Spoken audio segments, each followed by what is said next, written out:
Innovating Education Learning World in association with WISE, an initiative of Qatar Foundation. Games are usually seen as recreation, but increasingly, educational games are being developed as an aid to learning. This week we look at projects in the UK and Japan, and an expert talks about the pros and cons of using games to engage children in the classroom.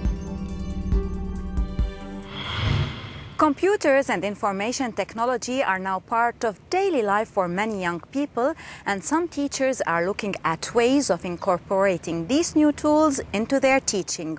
One innovation is the use of 3D games in biology to motivate students and make the complexities of the human body easier to understand. Let's find out more. Here in this school in the UK, 3D movies have been used as teaching aids by the biology department since 2010, with good results. And can we all see, we can see first the blood flow.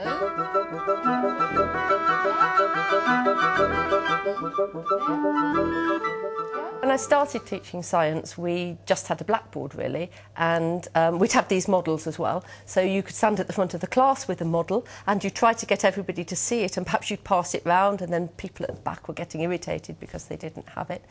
And then we got the projectors onto a whiteboard, and we could use animations and things moved, and that was better. And now we've got the 3D, and absolutely everybody in the class can see the 3D. It's hanging in the middle of the classroom, the image. You can rotate it so they can all look at it. We don't need to pass it around anymore, and it's fantastic. The jury may still be out when it comes to 3D in cinemas, but in education, teachers are finding it invaluable. For now, images can be manipulated using a mouse, but in the future, students may be able to move the images with their hands.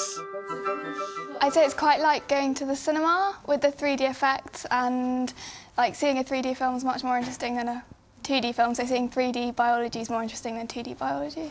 It's a bit like playing PlayStation and games like that compared to normally learning from textbooks, which can be boring. 3D projectors are the same price as conventional ones, and equipping the students with 3D glasses is relatively affordable. Best of all, the technology is easy to use.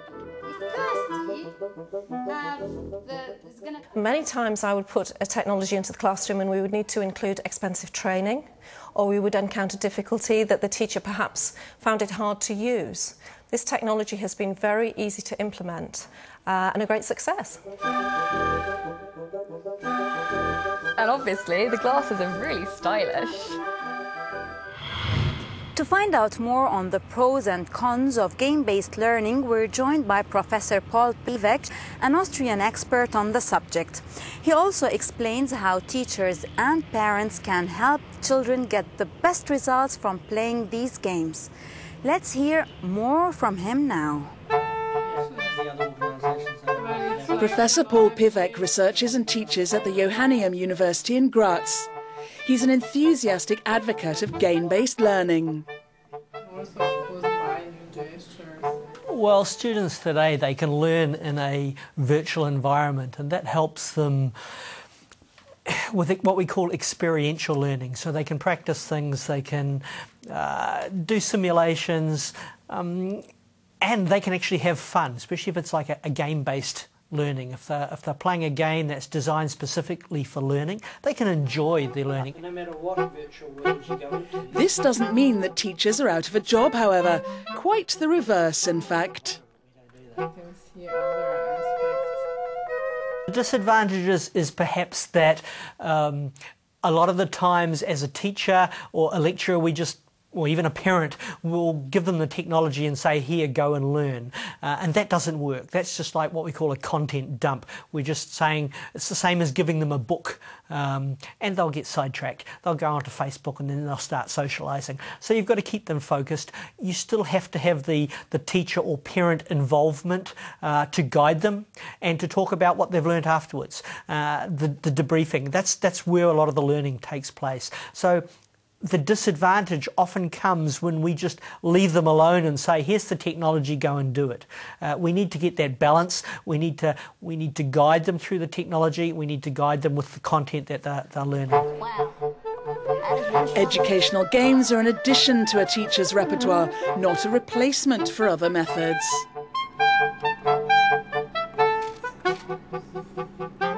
The old ways are very much still valid. The teachers do need to embrace the new technology and need to know how to use it.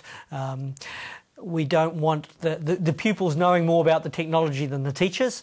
Often they do, but that can still work. We can still discuss with the pupil what did they learn from that? How does that work? And we can get them thinking more about what they're learning.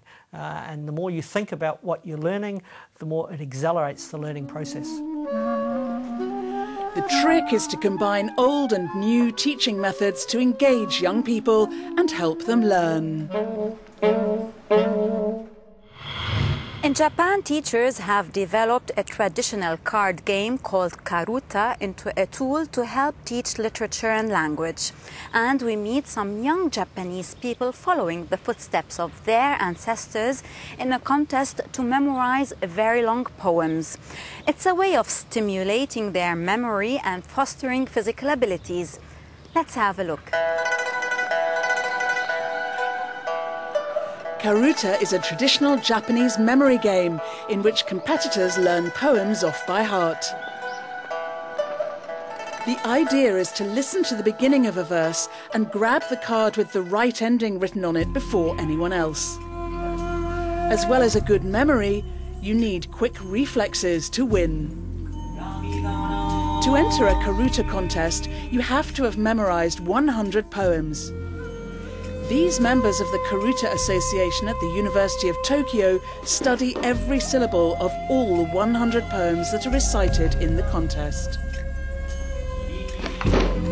These poems are known as the 100 poems from 100 poets. Karuta is also played in schools as part of the curriculum. In Japan, karuta is used to teach secondary school students traditional literature and grammar. Also in foreign countries, karuta is used to teach children who are just starting to learn Japanese. Through karuta, they also learn about Japan's history and literature. Karuta is often played at New Year, and many people can quote the poems they learned many years ago in school thanks to playing karuta. The meaning of karuta goes beyond the basic interpretation. These cards have many interpretations. It's really interesting that here in these words we can read other meanings.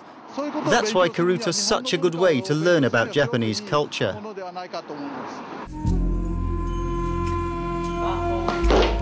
The game originated about 800 years ago amongst aristocrats during the so-called Heian era. Today, it's widely practiced in schools and universities all over Japan.